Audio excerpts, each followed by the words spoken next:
PSCയിലെ ഒഴിവുകൾ കൃത്യമായി റിപ്പോർട്ട് ചെയ്യുന്നതോടൊപ്പം നിയമനങ്ങൾ നടത്തണമെന്നാവശ്യപ്പെട്ടുകൊണ്ട് റാങ്ക് ഹോൾഡർമാരുടെ സംഘടന ഈ മാസം 21 മുതൽ സമരം തുടങ്ങാൻ പോവുകയാണ്.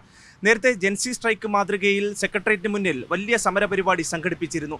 റാങ്ക് ലിസ്റ്റിൽ ഉൾപ്പെട്ടിട്ട് പോലും നിയമനം ലഭിക്കുന്നില്ല എന്നുള്ളതാണ് റാങ്ക് ഹോൾഡേഴ്സിന്റെ പ്രധാനപ്പെട്ട പരാതി.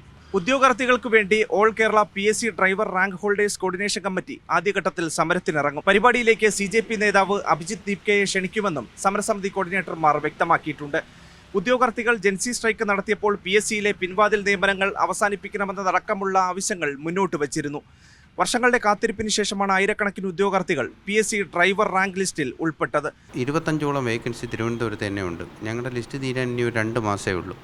ഇതിൽ നിന്നും വളരെ കുറച്ച് നിയമനങ്ങൾ, ഏതാണ്ട് ഒരു 80ഓളം നിയമനങ്ങളെ ഇപ്പോൾ നിലവിൽ നടന്നിട്ടുള്ളൂ. 80ഓളം നടന്നതിലും ഒരുപാട് ആൾക്കാർ വരാതെയും അങ്ങനെയൊക്കെയാണ് ഇത് 80 വരെ ഈ റാങ്ക് എത്തിയത്. പിന്നെ ഇത് സംബന്ധിച്ച് കഴിഞ്ഞ ലിസ്റ്റിൽ ഒരു 200-220ഓളം ഇതിന് മുൻകാല ലിസ്റ്റുകളിൽ നിയമനം നടന്നതാണ്. അപ്പോൾ ഞങ്ങൾക്ക് ഇതിന് എന്തെങ്കിലും ഒരു തീരുമാനം ദയവേത് ഉണ്ടാക്കി തരണം. കാരണം എന്ന് വെച്ചാൽ ഏത് വകുപ്പിൽ പോയാലും അവിടെ ഉദ്യോഗസ്ഥർ പറയുന്നത് ഇവിടെ വാഹനമില്ല എന്നാണ്. പക്ഷേ ഇങ്ങനെ പറഞ്ഞിരുന്നാൽ പോലും താൽക്കാലിക ജീവനക്കാർ അവിടെ ഒരുപാടുണ്ട്. ഇപ്പം ഞങ്ങൾ ഒരു റാങ്ക് ലിസ്റ്റിൽ ഇടം പിടിച്ചാൽ തന്നെയും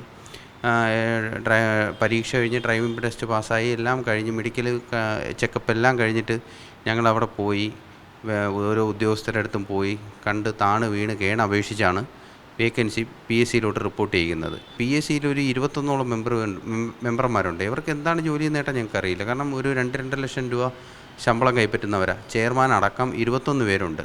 മാസം സർക്കാർ 2 കോടിയിലേറെ രൂപ ഇവർക്ക് വേണ്ടി ചെലവഴിക്കുന്നതാണ്. ഇതുകൊണ്ട് എന്താണ് ഒരു ഉപയോഗം എന്ന് കേട്ടാൽ ഞങ്ങൾക്ക് അറിയാൻ പാടില്ല. എന്നാൽ ഒഴിവുകൾ കൃത്യമായി റിപ്പോർട്ട് ചെയ്യാതിരിക്കുകയും നിയമനങ്ങൾക്ക് തടസ്സമാകുന്ന വിധത്തിൽ ഉത്തരവുകളും സർക്കുലറുകളും മറ്റും പുറത്തിറക്കിക്കൊണ്ട് ഉദ്യോഗാർത്ഥികളുടെ ഭാവി സർക്കാർ അനിശ്ചിതത്വത്തിലാക്കുകയാണെന്നും ഭാരവാഹികൾ ആവശ്യപ്പെട്ടു.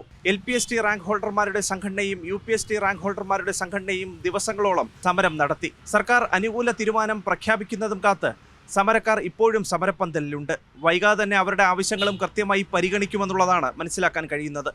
വീണ്ടും ഒരു പുതിയ സമരപരിപാടി ഓണസമയത്ത് തുടങ്ങുന്നത് സർക്കാരിനത്ര സുഖകരമാകില്ല. എങ്കിലും കൃത്യമായി ഒഴിവുകൾ റിപ്പോർട്ട് ചെയ്യുന്നതോടൊപ്പം തന്നെ നിയമനങ്ങൾ ഉൾപ്പെടെ നടത്തുമെന്നുള്ളതാണ് PSC റാങ്ക് ഹോൾഡർമാരുടെയും പ്രതീക്ഷ. പത്മകുമാറിനൊപ്പം തിരുവനന്തപുരത്ത് നിന്ന് അഭിജിത്ത് ജയൻ, സി മലയാളം ന്യൂസ്. ഏറ്റവും പുതിയ വാർത്തകളും വിശേഷങ്ങളും വിരൽത്തുമ്പിലറിയാൻ സി മലയാളം ന്യൂസ് എല്ലാ ഡിജിറ്റൽ പ്ലാറ്റ്ഫോമുകളിലും ലഭ്യം.